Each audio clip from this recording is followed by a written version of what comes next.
All right, so I see we have 20 people on, so I think we'll go ahead and get started. Good morning, everybody. Thank you so much for joining us for our second PIDS Community of Practice. Really excited about the conversation today. And before I turn it over to our wonderful colleagues in New York, I want to just kind of set the stage for what we're going to be talking about today. So up on the screen is this QR code. I also put in the chat, and I will pop it in there again for those that maybe have just come on and didn't see that.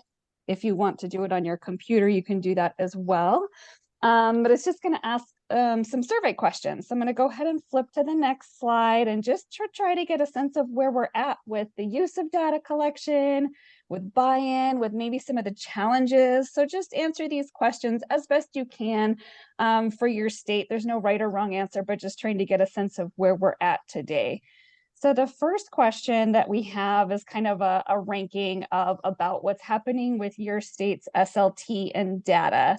So just a few questions that you can kind of rate on those three bars from strongly disagree on the left-hand side to strongly agree on the right-hand side to kind of get a sense of where we're at today. So I can see, and then I have it up on the screen as you plug those answers into your phone or on your computer, they'll pop up and they'll be reflected on the screen here so we can kind of see where we're at. So kind of pushing more forward into that strongly agree area while sharing data across different sectors is maybe dropping a little bit, and SLT uses data to assess action plan progress, and that would be action planning at the state level, of course.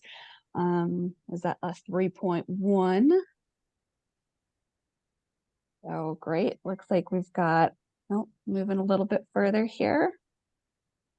So I will keep this will be live the whole time. So, throughout today's call, if you want to jump back in here and put your answers in, that would be great. So it looks like we've got 16 people that have participated in this one. So great. This is helpful. Thank you.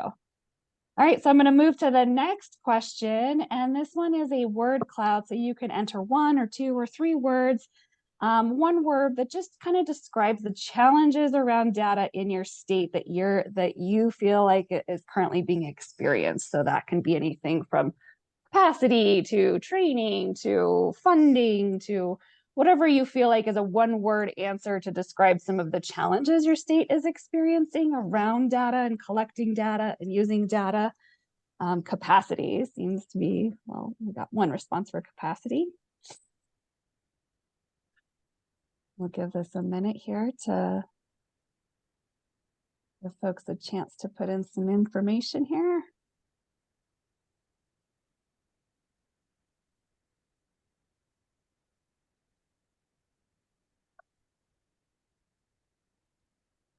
To use data efficiently. This is great. This is interesting. So participation is coming up, kind of a hot one. Capacity, understanding, consistency, transparency, unaware, interpretation, buy-in. Great. This is all really good. So participation seems to be a hot one. That's interesting. Participation and capacity. So maybe that's something we can kind of dive into in our conversation today as we think about buy-in and how we can create systems in our state to kind of get that buy-in and get people engaged and participating in the data collection process and data review process. So great. Thank you so much.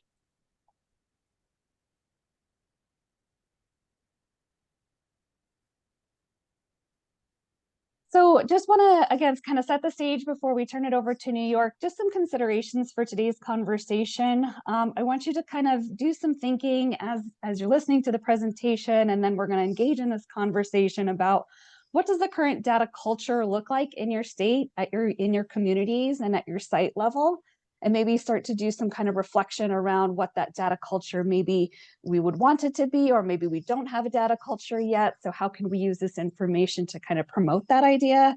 Have we clearly defined and communicated the purpose of our data collection expectations? Is data being collected by individuals who are not engaged in the analysis and conversations about the data? So kind of touching on some of that access, who can see the data, who has access to it. Is access to data equitable? So kind of piggybacking off of the bullet point above. And then maybe you can share what are some ideas, some key takeaways that you're getting from this conversation today that are going to help support and strengthen your data systems in your state. And so the last slide that I have on your Mentimeter here today is just a space where you can share your thoughts and questions and ideas. So maybe as you get one of those ahas as you're listening to the information being shared today, you can go ahead and plug it in here and we can kind of collect this information as a group. So with that, I'm going to go ahead and stop sharing and turn it over to our amazing colleagues in New York. So Ian and Deb and Sheridan and Patty, I think we have on from New York, are going to talk about the New York system and their kind of roadmap for collecting data and how they have been able to really promote buy-in for PIDS and get some data collected. So I'm going to turn it over to you, Ian. Thanks so much. Oh, and Thank you, Stephanie. Summer. Hi, Stephanie. Thank you, Summer. I'm just going to share my screen. So as Summer mentioned, after our last month talking about the annual report data, we felt it's probably a good idea to maybe take a step back and talk about how are we getting the data in the first place. This is really meant to help maybe some of the newer states just getting involved, but also current states who are struggling and working on getting more buy-in throughout the state. So I'm going to just start the presentation. So we're just going to share a little bit about New York and how we achieve data collection and buy-in, and then also pose some questions to the group, and hopefully, we'll all get something from it. So first, I'm going to have Deb Fitzgerald from New York talk about our roadmap to implementation series. And that's really how we get programs started out from the get-go. Great. Good morning, everyone. So one of the things that Sheridan and I thought about when we first came into coordinating pyramid model for New York State was the approach that we had to onboarding programs who were getting ready to consider implementation. And we both had the experience of being, implementation coaches for programs and going through that process. And originally we brought everyone together for this intensive 2-day process, and you had 4 representatives from your organization, decision makers, and you went through the kickoff process. And then we kind of realized we went back and did it all again with the leadership team. And the other thing that we know coming, we're post pandemic, we hate to say this all the time, but we come back to lessons learned, right? That we were able to bring people on at their own pace. We wanted to have a situation where we had rolling enrollment in our implementation process, not where it's like, well, if you missed it this year, you're going to have to wait another year to get involved. So we thought about what was the key information that people needed and how long was it actually going to take for us to present that information. And we start out with, or came up with, this 4-step roadmap to implementation for programs. And we start with a general introduction to what is the pyramid model framework? What are all the elements? Like, it's so much more than just training. And we wanted to make sure that people understood all the different supports. And so right from the get-go, in session 1, we talk about the pyramid model implementation data system, that this is an amazing tool that we have that's available to us to help us to understand the impact of the work that we're doing. So that's one of the key things, is we just introduce it as a key component right from step 1. In our second 1-hour session, we then talk about what are the pieces of pyramid model implementation? What are the commitments that your program would need to make, right? And one of those is, how are you going to enter data into the system? Who might be the people who are appropriate? Who needs to be on your leadership team? All those types of things. But again, we talk about the implementation data system as part of implementation. It's just a key component. The third session, we have a set of slides that help a program walk through making those decisions. So we call it a pre-implementation planning tool, or pre-application. And what it lets them do is then answer a lot of questions. right? And think about it. And what's nice about this is this can be done at the pace of any program, right? I can take these right away, all in 1 month. I can spread this out over a quarter. I can take these gradually over the course of many months. So it's figuring out when my program is ready to take the next step. At the end of that pre-planning tool is the application to become part of a cohort.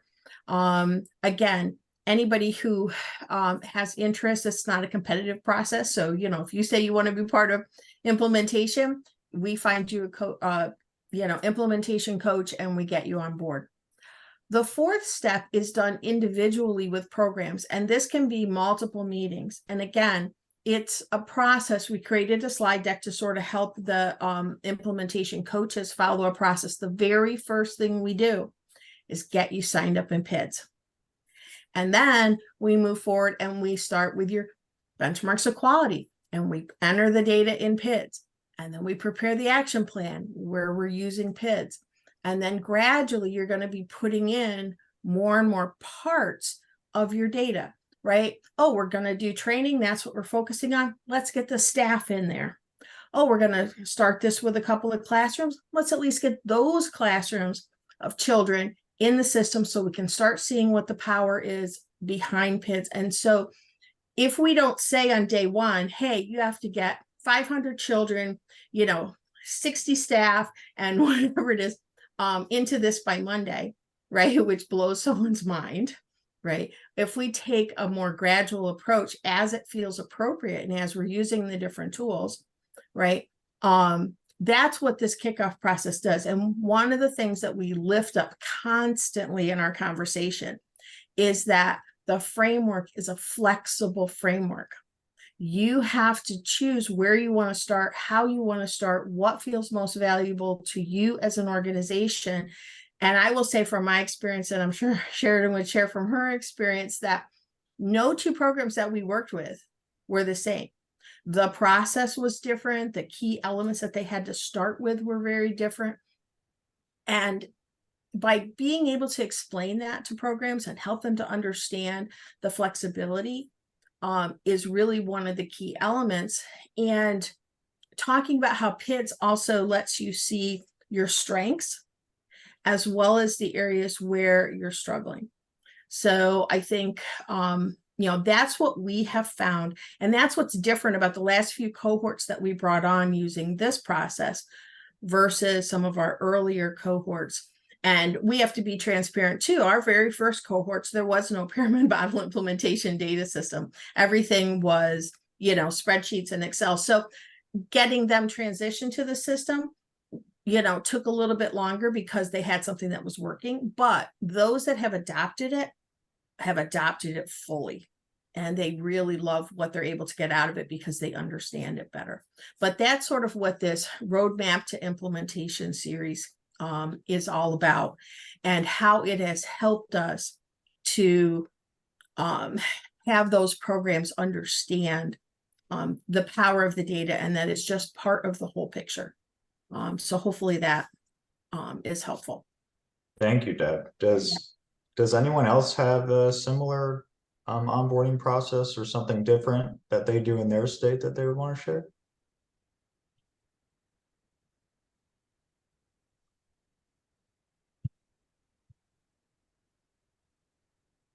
I'll keep it moving, but please speak up if someone has something. Always, this is informal, so feel free to butt in. But going off what Deb's saying, once they are established and the program has gone through the roadmap to implementation series, we like to set expectations or goals based off what should be entered in PIDS or what the state is expecting the program to do. This is not supposed to be, like what Deb said, it's not supposed to make people flustered. It's not supposed to make people feel like there's a lot of, additional work. It's just general guidelines.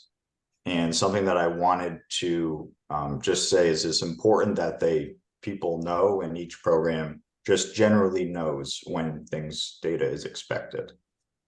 Something that I also wanted to share in New York, what we just started taking advantage of, is the program statuses in PIDS. And this is our ability to note where different programs are along their implementation. And we've specifically started using the exploration status level or exploring.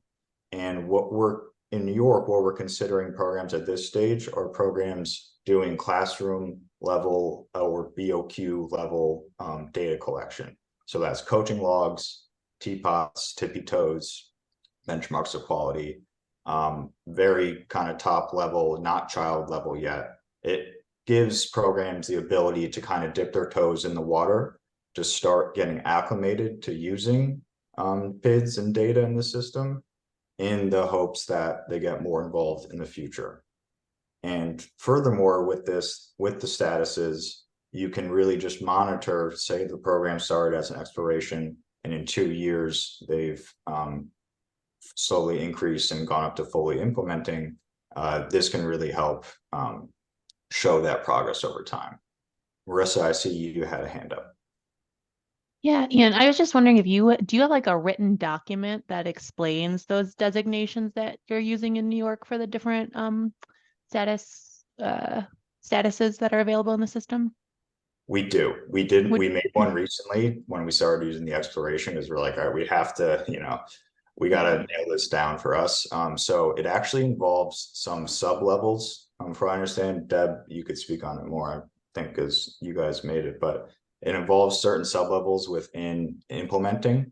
So different stages of implementing. You can have, I forget what we call it exactly, Deb, maybe you can help me out, but like fully implementing, half implementing, and then maybe just starting.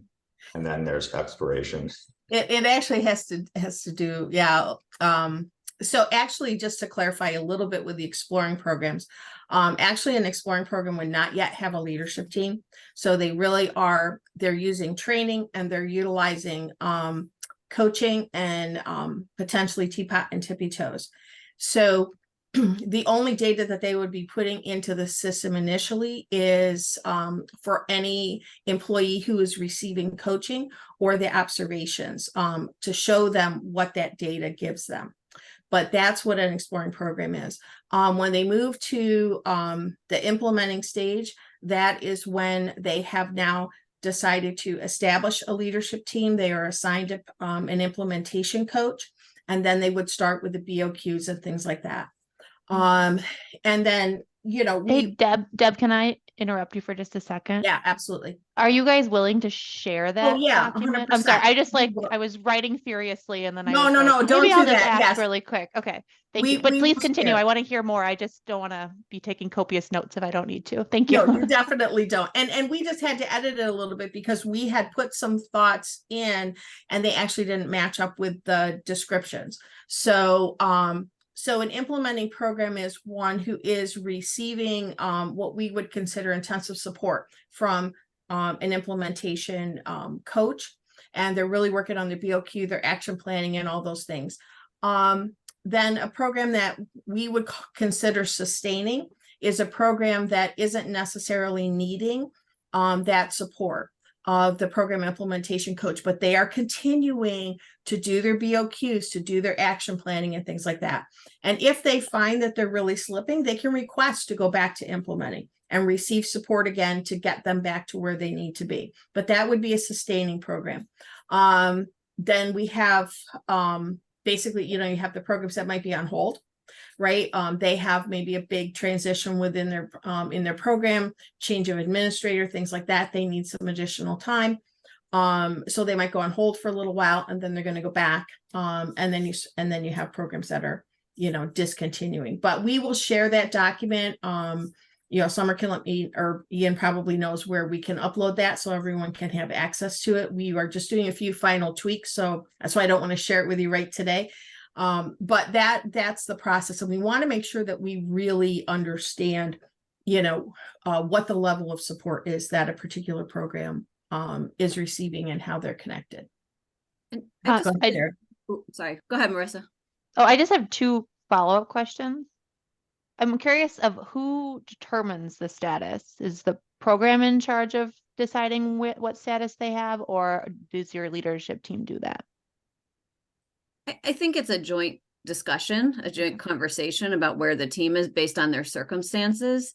It's never a decision that's made solely by the implementation coach, or absolutely not by us as the state. It's a decision that, or we could see in PIDS that a program who is very active all of a sudden has dropped off. And that might be a reason to reach out to the implementation coach and say, hey, what's going on there? Are they okay? Do they need more support? Do they need to be on a hold?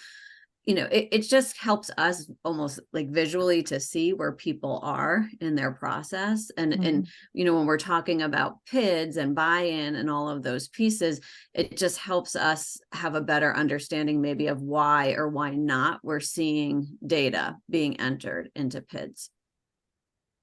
And then Sorry, Marissa, go ahead. just finish. one more question. Sorry, Julie. I have another question. And then I think what I heard is that you're not really using any actual like scores as part of those designations, right? Like you're not saying 80% on the BOQ. It's more about the data collection, correct? Right. And it's more anecdotal collection of information about, well, what would be their status, right? Got it. So my question, we're dabbling with using the statuses. So I appreciate Marissa's question as well. We want to have some consistency in how we're thinking about determining status or entering status for folks. Can PIDS pull a report that shows the status of each program? Yeah. Okay, thank you. It's an export report, correct?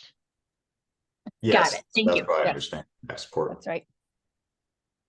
And I just wanted to share when we're talking about this idea of an exploring program, and I know we're talking about the idea of buy-in and getting programs, because I mean, in our experience, we have a lot of programs when they hear the word data, they just kind of shut down or get nervous, or, they hear that they have to be entered into the data system. There's that,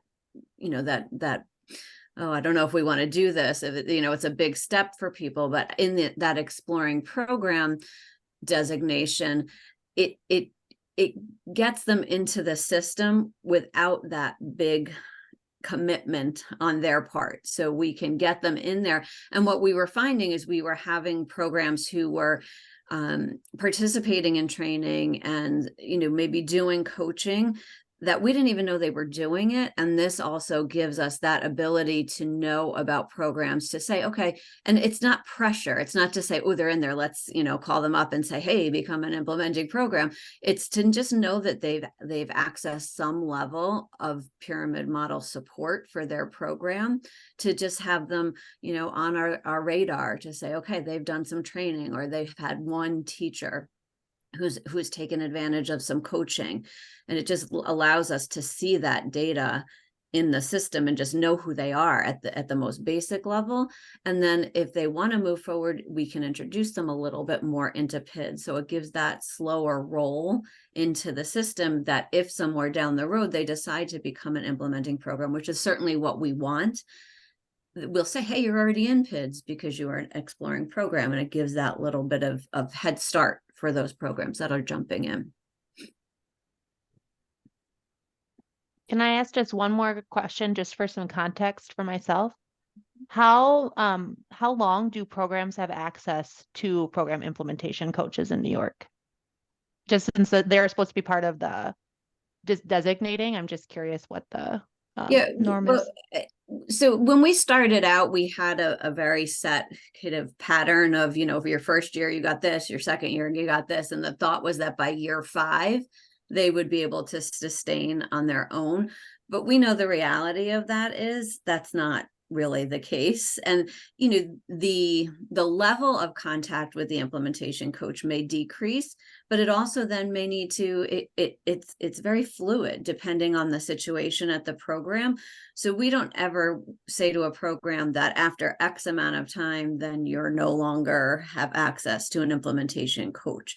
We want to make sure that we're giving the support that we need. I've worked with programs that came on board as our first cohort of implementing programs, and they just still like to connect twice a year, just because they feel like it's that little bit of accountability. Like if I'm coming to meet with them, they say, oh, we want to make sure we tell you all the things that we're doing. And so it's just, we try to be really flexible with that. We do have some guidelines, but if a program needs the support, we really want to make sure that we provide that to them. Thank you, Sheridan. And just to keep it moving along, these are all great questions. They apply to the next slide too. So we have some methods to help program buy-in, and this is very, very simple, just simple list, but going through it, we feel that each of these steps can be applied to a program at any level of implementation. And no matter where a program is, you can go to one of these steps at a program leadership team meeting and really, take easy, I think simple, action, timely action to help their buy-in.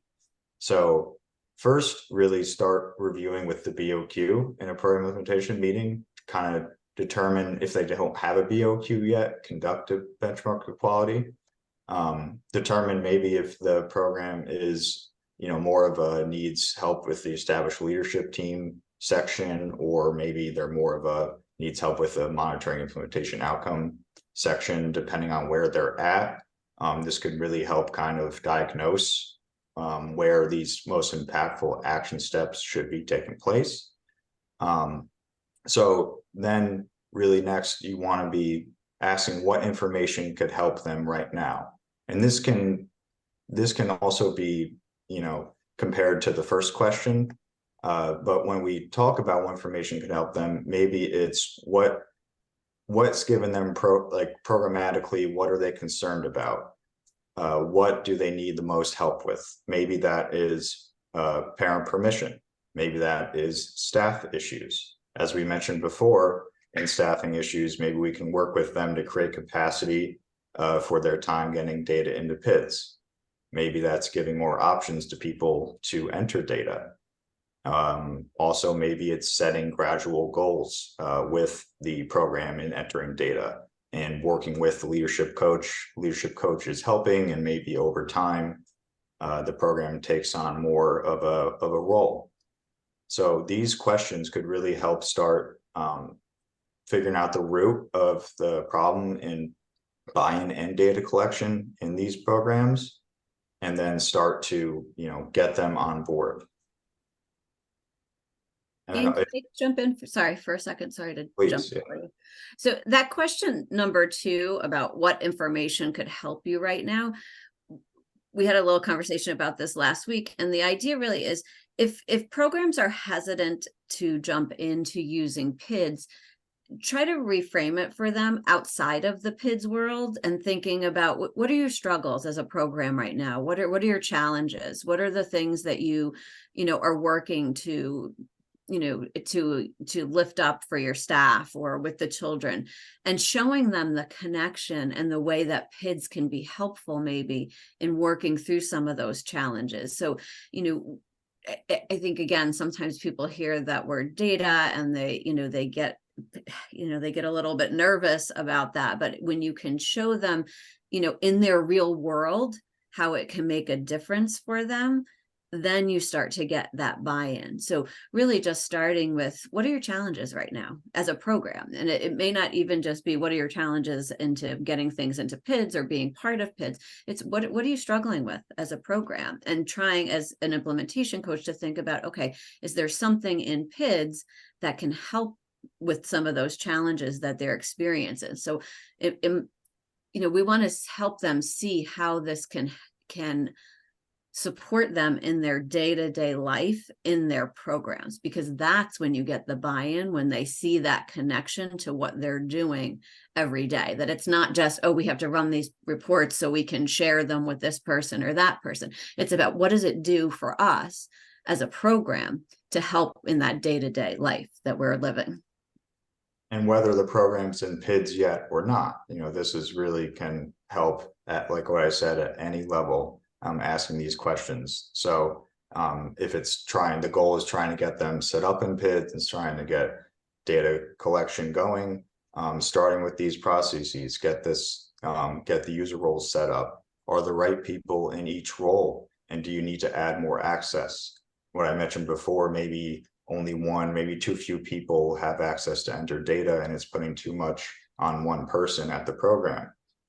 These are all things that need to be considered, you know, with each program individually, because as we mentioned, each program is different. So depending on where the program is at, you can do all or any one of these things. And then going all the way to the end, then seeing who is trained on how to enter and access their data kind of goes along with who are the right people and do these right people have the right roles. And then really in the end, it's pulling and discussing relevant data or PIDS reports. And if they're not really entering data in PIDS yet, it's considering what is relevant data to show them.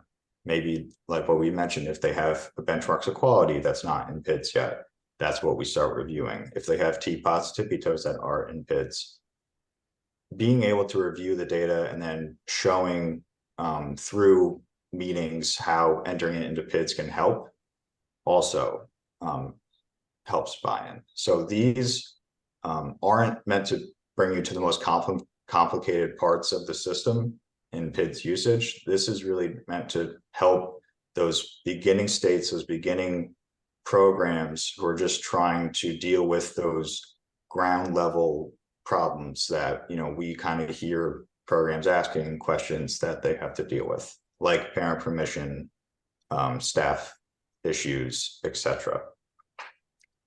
So is there any questions? This is a great part, I feel, to talk about, you know, what our methods are in some other states and what other people do. And Summer had a question about, is the program able to get a list of the users attached to their program? They are. You mean as in users that have PIDS access? Then yes. What report is that, Ian? That would be the PIDS user, the user report. But as a program level user, can I get that report? Oh, sorry. So from the program level, they would be asking the state, they would be asking, you know, for that information. Got it. That's if that was the question. Yeah. Yeah. Okay. Thank you.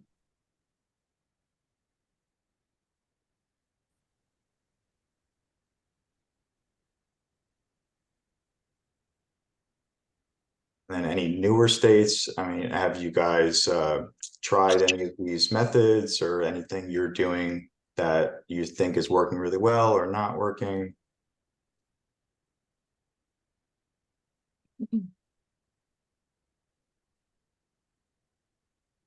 Hey, this is Amy from Vermont. I will say that we are stalking you guys and looking at all your resources and things that you've been using in the field.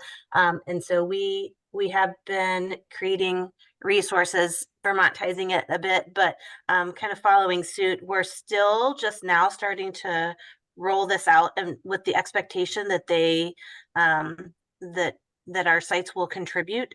Right before that, most of the work was being put on Summer, and then it was just transferred over to somebody who's taken over on our team then for the PIDS administrator. But so we are looking forward to, we have a PDG grant that we're bringing on some new sites, and with that, we're going to ease them into the process from the get-go, using some of these same kind of resources and tools.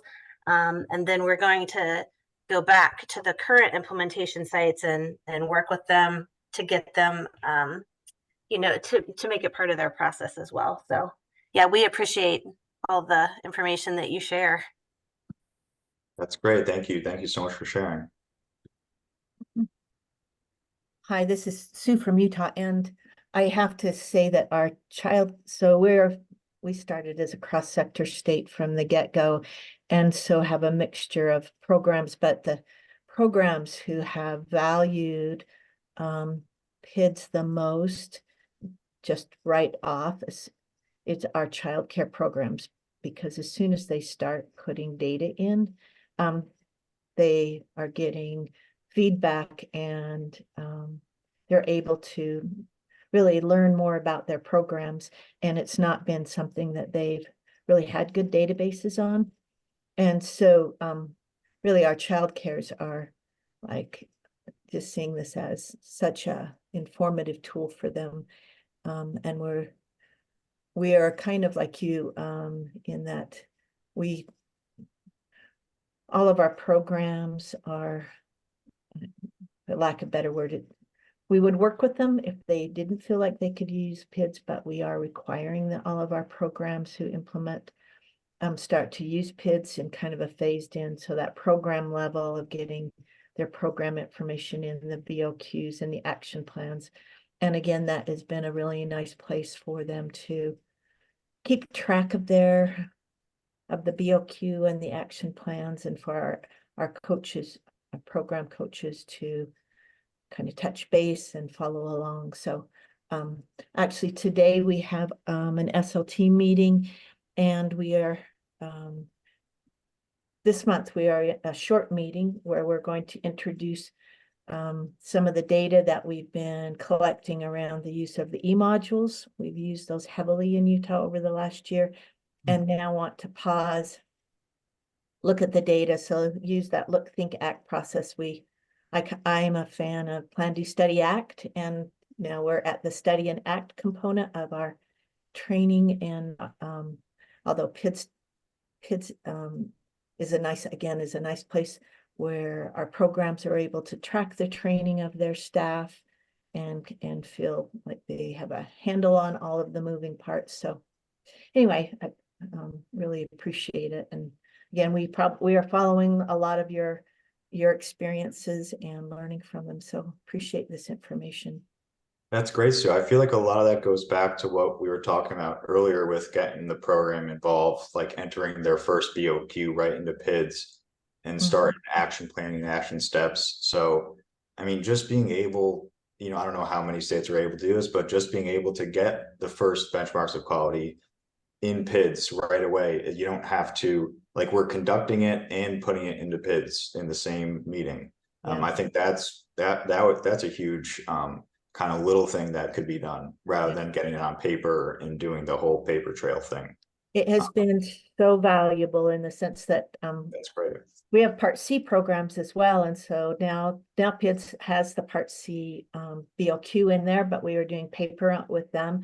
And just the whole investment that is that the interest and motivation was just very different from having it be in PIDS and kind of readily available and doing some of the work than that old paper format. And so again, another great advancement of PIDS to get Part C in there, but we certainly saw the difference there.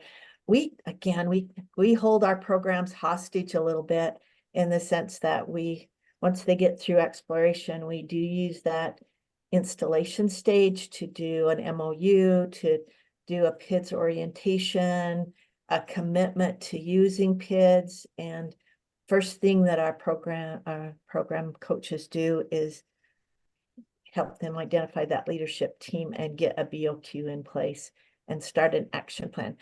Our action planning has been a little bit weak.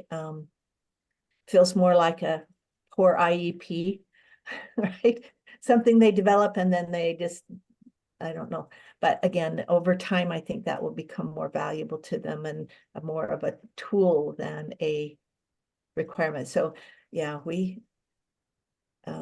that BOQ is one of the first things we do and get them using that component and thinking about it. So it's very helpful. That's great, Sue. Thank you so much for sharing. So next I have, we're talking about potentially maybe the program's just beginning, maybe they don't have a lot of data yet. But next I want to talk about some reports we can do in PIDS to still monitor and check buy-in. So this is for, if you have the program's been in PIDS a little while, or if you're just trying to plan how you're going to monitor it once you do get the data in. So the first, and in my opinion, one of the most important, is the tracking report. As many of you know, I would be remiss without saying this. So it just simply shows the number and date each program's data tools were entered within the year. And then it's just easy to compare programs, cohorts, regions, I feel like everyone knows this at this point, but just had to make sure you did know the tracking report and how it shows just a quick snapshot of the program's data. This is also a little plug for summer, if we can try to maybe get in the future, like things like the action plan or some more tools that we've added, to this, that would be really helpful.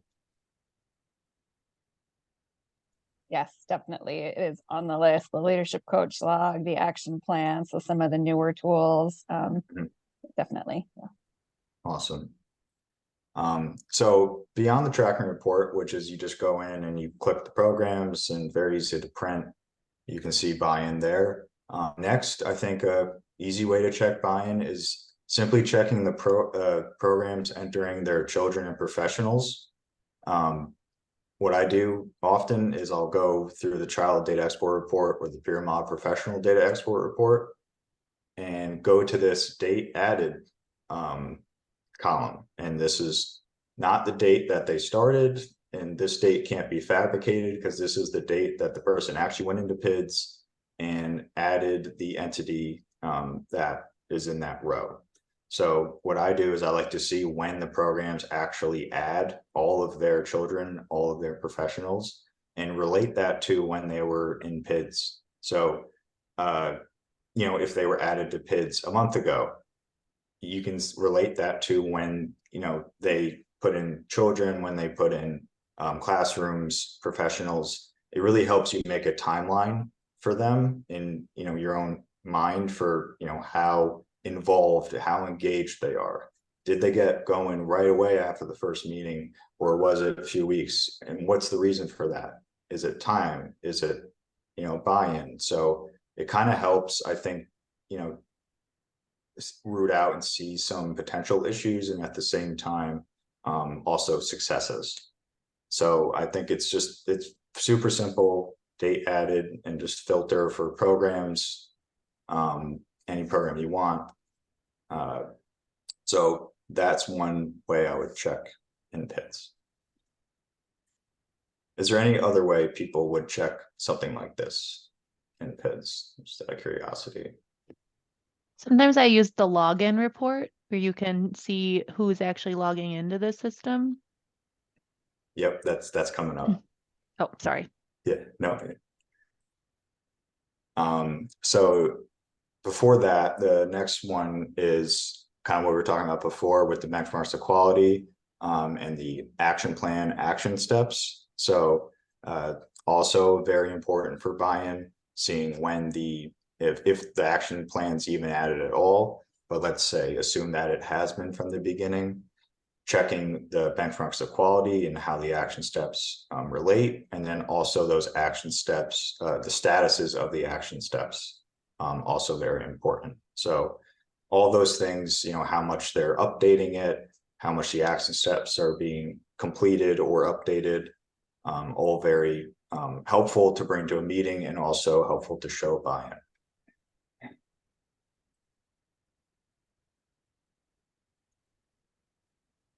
Next is also, this data, if you have an MPIDS, it's great to check buy-in, but if not, just in general, keeping account for when are the leadership coaches meeting with the programs, the frequency, and what is being done in those meetings. Very, very simple, but easy to grasp buy-in metric. Just how many meetings are happening, how many meetings were supposed to happen, what's the reason why either way.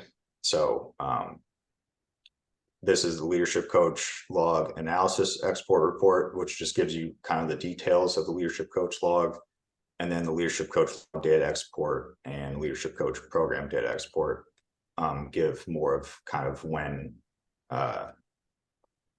meetings happened.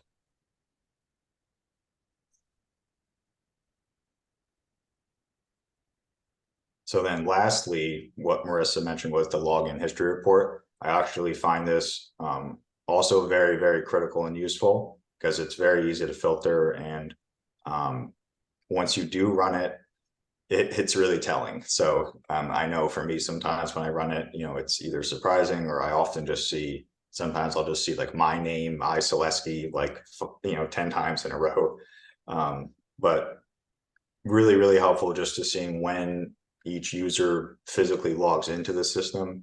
Once again, this is a date that can't be fabricated, so it's just whenever they're actually going in, you'll know. And it's very easy actually to pull this info into a spreadsheet. I've done that before, and you can just run simple counts, and you can just count, how many times people are logging in, or see throughout which regions. Also very critical for checking buy-in. I'm not sure. I think this is the login history report's only available, I want to say, to state level users. I don't know if community wide level has it, but I don't think so. Yeah, just getting some nods. So these are just a few reports, and we know there's a lot of reports, but I didn't want to overburden everybody. And it's just, if you have the data in PIDS already and you're trying to monitor this buy-in, you could run all these reports, I think, within an hour and kind of dissect and see like just a quick pulse of what's going on. So, and then you could always go back to the methods we provided before. If the program's not in PIDS yet, or if there's not that much data, then we can work on our steps in how to achieve that buy-in. Are there any questions about the PIDS reports or other data that you could be pulling?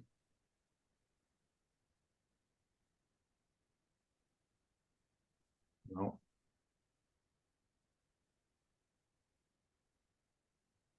Okay, so I see we have 10 minutes left, so which is perfect. There's two more things we just wanted to talk about, which are methods that we do use in New York, but we do think everything previous is very, very key. So we just wanted to make sure that was covered first. But we do offer incentives for implementing programs. This is just what we've done throughout the past couple of years, and either anywhere from giving them a full set of book notebooks and activity cards to sending a Tucker Puppet handbook. And then you can see the requirements. Some of them are just simply uploading their new rosters, getting their BOQs in, depending on how many programs there are, or how much resources you have to provide these incentives. It's just a little thing just to keep it fun and light and say, hey, whoever gets this in will, have a chance to win. It's just like, giving incentive, giving some sort of other motive for them to get data in. So I know this is actually relevant for the next slide. So we've conducted recently a data collection implementation survey. And actually with this survey, we offered an incentive for programs. Any program who completes the survey will have a chance to win more book notebooks activity cards. So I did just want to talk about this survey, and it's not meant to say that, new states should be, surveying and all their programs just yet, but it's the idea that every state should be able to look within themselves and try to find where those pitfalls are and where some barriers lie, and then how we can help resolve and go forward to increasing PIDS usership and peer model throughout the state. So what we did in New York is we made a survey based off 4 big key aspects: data collection, training, coaching, and meetings, but then also to ask all team members within a peer model leadership team different questions based on their implementation, usage of PIDS, how they collect data. It's just really important, I think, down the line for everyone to consider, asking people in the state who use PIDS for, constant feedback and advice. I think is always helpful. Julie? We've done something similar in Wisconsin where we offer stipends for folks who indicate that they've uploaded, we asked them to upload their tracking report and tell us what they've entered. And we have some programs that are using alternative systems to track. So our school districts use an alternative system. And then we ask them to give us the data, pull the data from that system. And that has worked well. As we want to tell the whole picture of our implementation.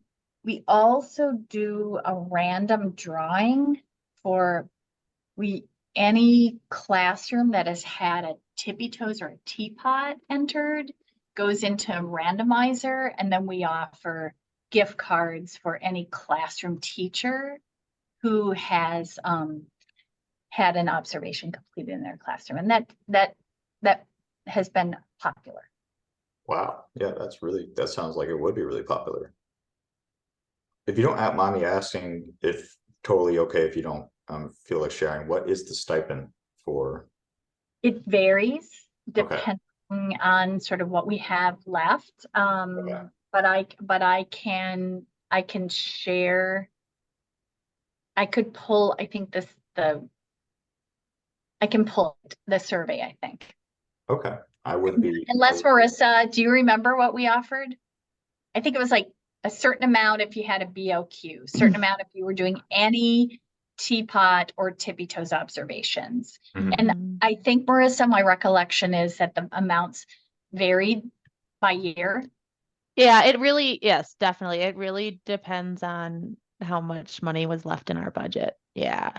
Okay. But we did make like a very conscious decision around teapots and tippy toes, and the fact that like to get the stipend, they only needed to have one, and we felt like that was the most equitable thing we could do. We really thought about like, well, what if they have 5? Like, should we do it based off of how many observations?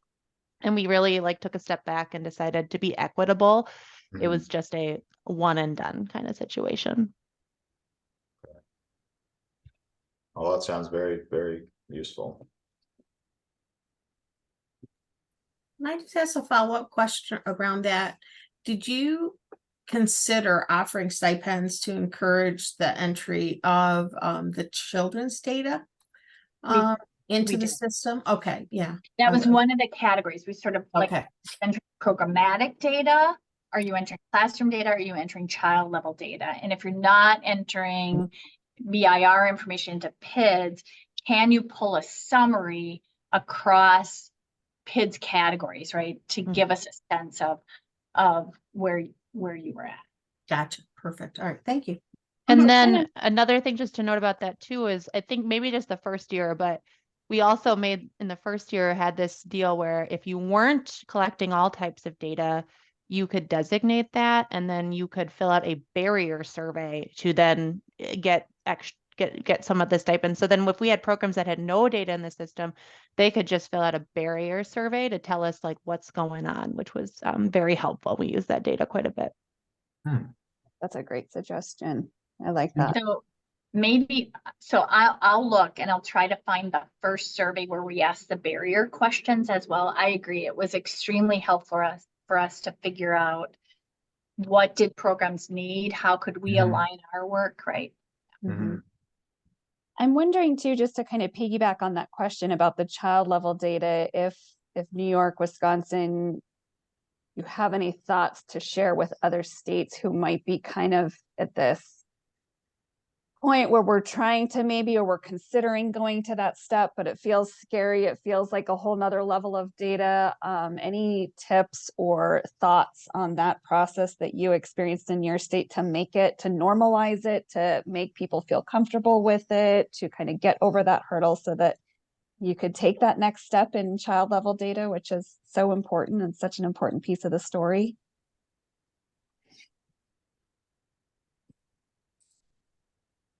I wish we had the perfect answer to share. I think that's something that we all continue to struggle with. And I think, the parent permission element is something that, some programs struggle with. So, and I know we talked about, one of the things that we said is we need to do a better job of explaining exactly what the data is, the access to the data, what happens to the data. There's a lot of concern around that. And then we were really surprised to hear from some of our, particularly our family child care providers, were very concerned about the security of the system in general, which is not something that ever even popped into our minds. Like, well, who, if the system gets hacked, what do people have? And so being able to say, this is all, even if someone got into it, this is all they would have. There's no social security numbers, there's no personal data, there's no, things like that. So I think those are things that are coming up, and we're thinking about how do we answer those questions, and make sure that people feel more comfortable around that child data. I mean, it's a valid fear these days, and we have to be respectful of that, but also think about how do we better inform people about the system, why we have it, why we use it. So I was waiting for Deb to give the right answer. I think Wisconsin's answer is pretty similar as well. And I think also showing folks how they can pull and use. And so we were doing a variety of institutes that walked people through that, giving examples, right? And we're just realizing that really needs to be a continual, ongoing, continuous professional development around it. Mm-hmm.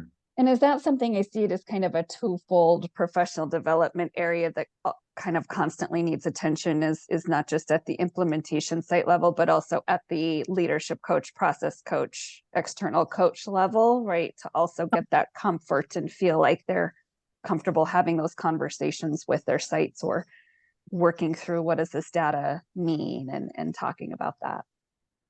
yeah, I think if we don't, it becomes one of the easiest things in their minds to cut. Mm-hmm. Yeah. Like, oh, well, you know what, we're tight on time. And if I don't really see the high value, like, oh my gosh, this is too important, right? This tells us so much about our program. And I have a few programs who are that dependent on, they're like, oh, no matter what, we make sure our data gets in because it tells us so much about our program. But if they're not there, then it just feels a little bit like busy work, right? If they don't really understand. And so in your mind, that's really easy to say, well, that's something I can set aside, or I can do that later, or we'll catch it up in a couple of months and it doesn't really matter.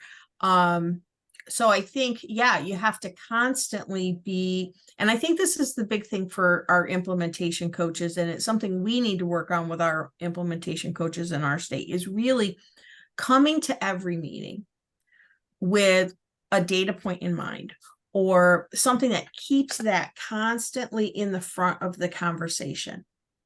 And we just brought on, like, there for a long time, there were 8 of us in the state. So now we have a much bigger group. We just trained a new group of implementation coaches, and we need to make that part of the thread. Right. Well, thank you so much. I want to be respectful of time, and that hour went so fast, but we're going to continue this conversation and piggyback on it each month. So thank you, Ian, Deb, Sheridan, Stephanie, the New York team, for all of your efforts and sharing the knowledge, as well as our Julie and Marissa. Always so valuable having you a part of this conversation too, to support the states who are newer to this and learning as we go. So really appreciate the conversation and the resources. The resources that we talked about, feel free to share them with me as you have final drafts of any of these documents, and I will make sure to post them up on the PIDS community for all to access. And Utah, maybe think about creating your roadmap, because that one sounded very fascinating. So would love to see a resource for that too, Sue. That was really wonderful stuff. So thank you all so much. Enjoy the rest of your week and take care. Bye, everyone. Bye, everyone. Thank you so Thank much. you, New York.